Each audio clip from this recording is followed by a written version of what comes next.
Hello guys. Welcome back. Today these top strategies will ensure 3 stars on every base. Whether you attack on CWL or Wars, these will always help you in getting 3 stars.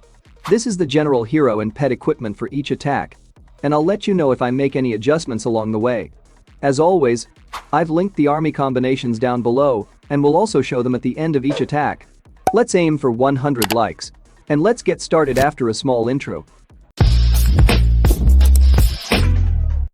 First we will use the first set of 4 earthquake spells to open up and damage the initial compartment near the base's edge. Follow this by dropping the second set of 4 earthquake spells on the back-end compartment, typically near the town hall. But also significantly damages the town hall to make it easier to destroy later. Then we will deploy 2 Yetis and 1 Wizard on each corner of the base to clear buildings and establish a clear path for the main army. Once the funnel is established, it's time to deploy the main army. Start with the Ice Golems, followed by the Yetis, Electro Titans, King, Queen, Warden set to air mode and log launcher. And drop the wall breakers and headhunter at the same time. The poison and freeze spell should be used on the dangerous enemy super minions. Our troops started entering the base, now we will deploy the Royal Champion to give a boost. We will use the freeze spells on the Inferno towers so our troops can progress easily. Freeze spells strategically disable these key defenses momentarily, giving your troops the opportunity to destroy them with minimal losses. Now we will deploy the Rage spell at the core to boost the troops' attack speed and strength. And use the Warden's ability when the troops reach near the Town Hall side. The King's ability should be activated when entering central compartments. Now we will use the Royal Champion's ability, particularly around defenses like scatter shots, the Monolith, or the Town Hall, or when faced with heavy resistance, providing a burst of damage and speed to push through. The goal here is to prevent the troops from wandering outside the base.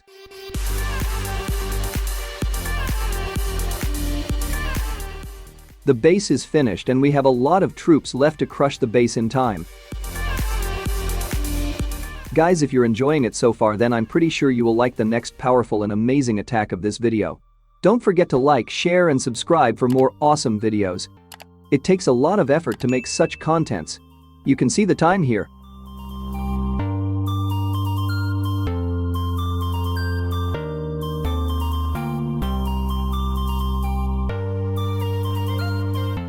Here's the army combinations, hero and pet equipments. And let's move to the second attack. Before starting the second attack, we have made some changes with the Warden's equipment and pets. Don't worry, I'll link it below. So now this is the base. Let's start with the Fireball Super Witches, as this is a very powerful attack that Town Hall 15 players have available to them, especially since you can use this against any base design. To start this attack, begin with your Warden. Using the Grand Warden and healers, your goal is to walk a specific section of the base to create funneling and clear early defenses that might hinder the fireball. This will ensure much better pathing for the fireball. Using invisibility spells, you can control where the Warden walks. To assist with this, use funneling troops like baby dragons or 2 Valkyries, as they can effectively guide the Warden's path. Now we will wait for some time and see where the Warden goes.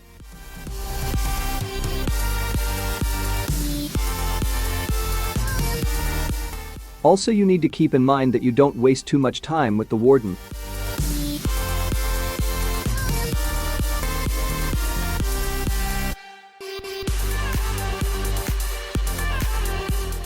Typically, the fireball will target defenses like X-bows, spell towers, or the clan castle.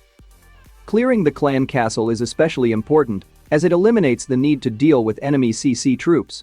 Next, we will use 2 invisibility spells over defenses near the edges of the base to direct the fireball into the core. And use the ability and drop 2 earthquakes. Use 3 invisibility spells if necessary. On the other side of the base, cut off the funnel using the Archer Queen, King and Siege barracks. This setup ensures that your super witches follow the straight path into the core. Now we will deploy the Ice Golem and super witches and apprentice Warden along with a super wall breaker to push into the base. The Queen can either join the super witches in the core or stay on the outside to strengthen the funnel. We will also drop the Royal Champion. We will use the Headhunter to encounter the enemy heroes. Make sure to continue using your spells effectively. Deploy Rage spells to boost your troops' strength as they push through the core, while keeping your healers Rage to maximize healing for your army. Freeze spells should be used to disable key defenses temporarily. giving your troops an advantage as they advance. Use a jump spell to allow your troops to move deeper into the base. And the rest of the spells will be used accordingly.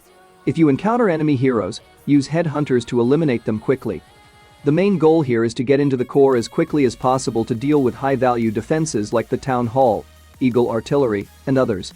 As long as you follow the steps of this strategy and understand the flow of the attack, this will be a highly reliable 3-star strategy capable of defeating even the most challenging bases. And yes, don't forget about the like aim. And here's the army combination. And let's move to the third attack strategy. Before starting the third attack, this is the pets combo, and the hero equipment will be the same as before. This is the hybrid strategy for a very common base, where the most effective approach is often to charge directly at the town hall. We have started the attack with 4 healers, and use the funneling troops as needed. The funnel isn't flawless, but that's where the rage spell comes into play. The queen's primary job is to take out the town hall. We will use the rage spells accordingly on the queen as she's more important for this attack. Queen will eventually take down enemy heroes.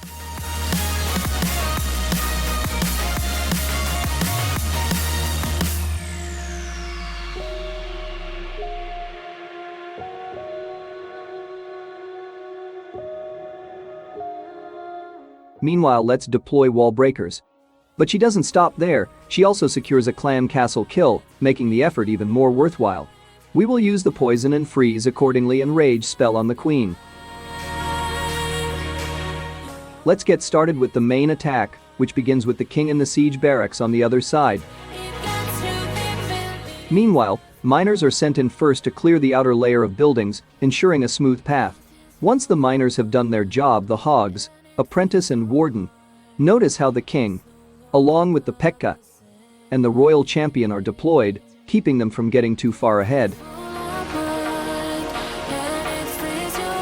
As the Rage Tower activates, the challenge escalates. Healing alone isn't sufficient to handle the immense damage from the base, so an invisibility spell and the healing spell are used altogether. We will freeze the artillery. Also, the Warden's ability should be used in time. As the Hogs emerge from the siege barracks, the most critical detail becomes evident. The hybrid push continues strong, even after all the spells are finished. Despite this, the base is completely overwhelmed. It's impressive to see a ring base dismantled so effortlessly. By the end, there are so many hybrid troops left standing. The king is still alive. The apprentice warden's contribution is noteworthy as well.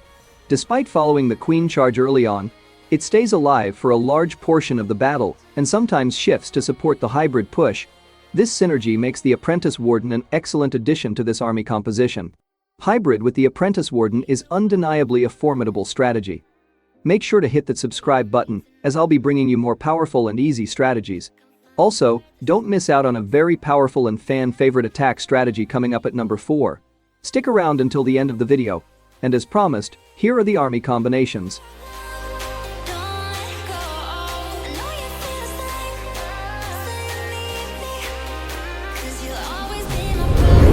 Before moving to 4th attack, this is the pets combo. The Super Archer Clone Hydra strategy is up next, this time on a diamond base.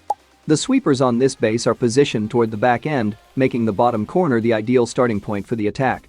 Start by deploying your balloons first, followed by the dragons, then your dragon riders, and finally the warden on air mode.